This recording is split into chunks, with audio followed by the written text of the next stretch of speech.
The Fall Covers for Spring Savings program, been a great program for the last 6 years, but every year has really been oversubscribed. Farmers really like the simplicity of that program and from the enrollment process and just the fact that it reduces their overall crop insurance cost.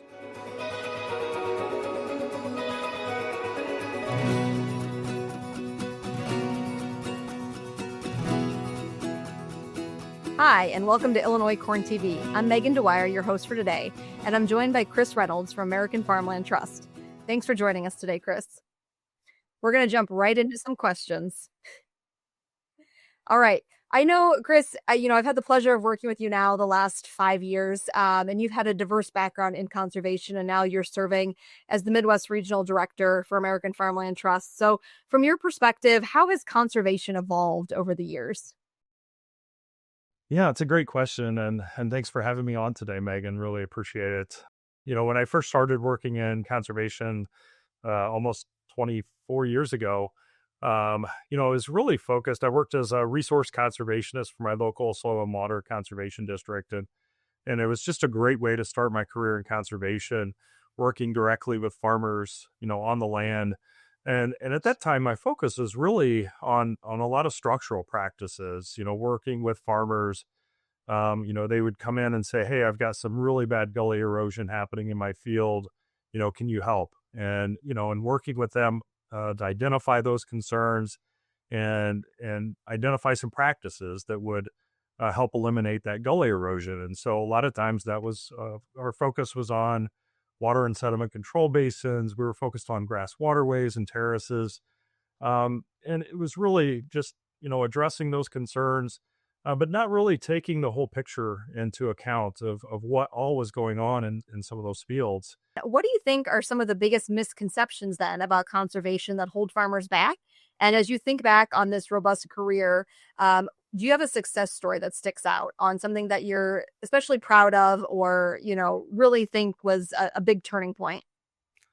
Yeah, I feel like there's been a lot of good success stories. It's always been exciting for me to go to field days hosted by farmers that I started working with, and to see them have some of their tillage equipment sitting out front with for sale signs on it. Really exciting.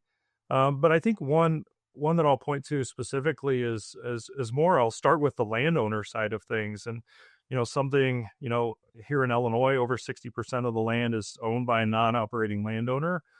We often hear it may be one of our challenges, one of our biggest challenges to getting more conservation practices on the landscape. But I had a landowner contact me and said, "Hey, I want you to come look at my fields and just give me some advice." He was a non-operating landowner. Um, and so I just met with him, and we looked at every aspect of his farm, and we started talking about cover crops. And he said, "Well, I just don't know how my tenants, or what they're going to think about cover crops." And I said, "Well, it doesn't hurt to ask, and I'm always here to help. I want to be able to provide you support, and I'm happy to help provide farmers with support." So that landowner had that conversation with his tenants, and they said, "Yeah, we're open to trying cover crops." And they worked out an agreement, and offsetting some of those costs and whatnot. And those farmers started adopting cover crops and have been doing that for the last 10 plus years now. And it's really exciting I think sometimes we, have some of those misconceptions that, that maybe the landowner doesn't want me to do this, or the landowner says maybe the farmer doesn't want to do this. So I think bridging, those two and being able to provide the support is obviously key.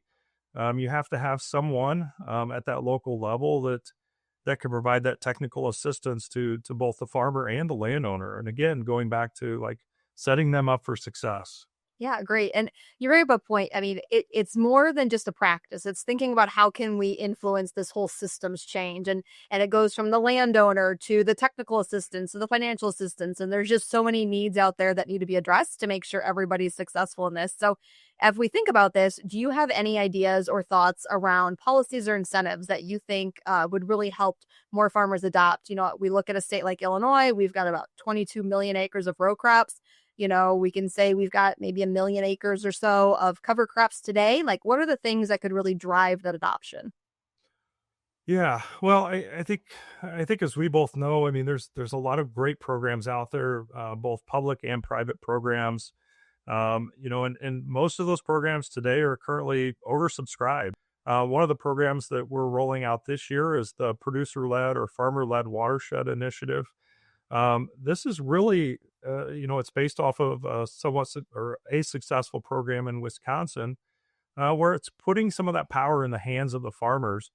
And I think the great thing about it is it's allowing them to, identify the resource concerns in their local watersheds, work with their neighbor farmers to identify the practices that are best suited to address those resource concerns, and then also develop an incentive program, um, to make incentives available for those practices. And along with this, you get, this peer-to-peer networking, you get peer-to-peer learning, farmers teaching farmers. And I think that's one of the greatest ways and one of the greatest opportunities I think we have ahead of us in order to see a more rapid increase in conservation practice adoption. I think that's great. One more thing I'm going to throw at you, go off script a little bit here. We all know that we are in the interim goal year for the nutrient loss reduction strategy. So, what is one thing that you could tell farmers about, being in this interim goal year, or something they should do or consider, or just what to be aware of that we're in this, milestone 2025 year? So I think my message over the last couple of years has really been focused on like where to try, like where would you want to try some of these practices. We've seen a lot of tile drainage go in. I've definitely put additional tile drainage in on my farm the last several years, because I know that it pays. So how do we get to that point to where we can say that conservation pays? And I think we look at, why I'm putting tile in on my land. It's to help dry it out. It's to help make conservation practices more manageable. I can no-till much better into that environment. I can manage my cover crops. So it seems like it's a great place to start. And it's also a place where we know that there's a somewhat leaky system that we need to address. And so if we can keep more of those nitrates, in that soil available for the next crop, that's a great place to start. And quite honestly, we're going to see more increases in soil organic matter on some of those more marginal soils, by introducing practices like cover crops and no-till, and may see more benefits to the soil itself and implementing those practices on those type of fields. All right, we're going to move on to the everyone's favorite part of the show, not to be corny, but Kris, what do you call a single kernel of corn? Ah, you got me. A kernel. A unicorn.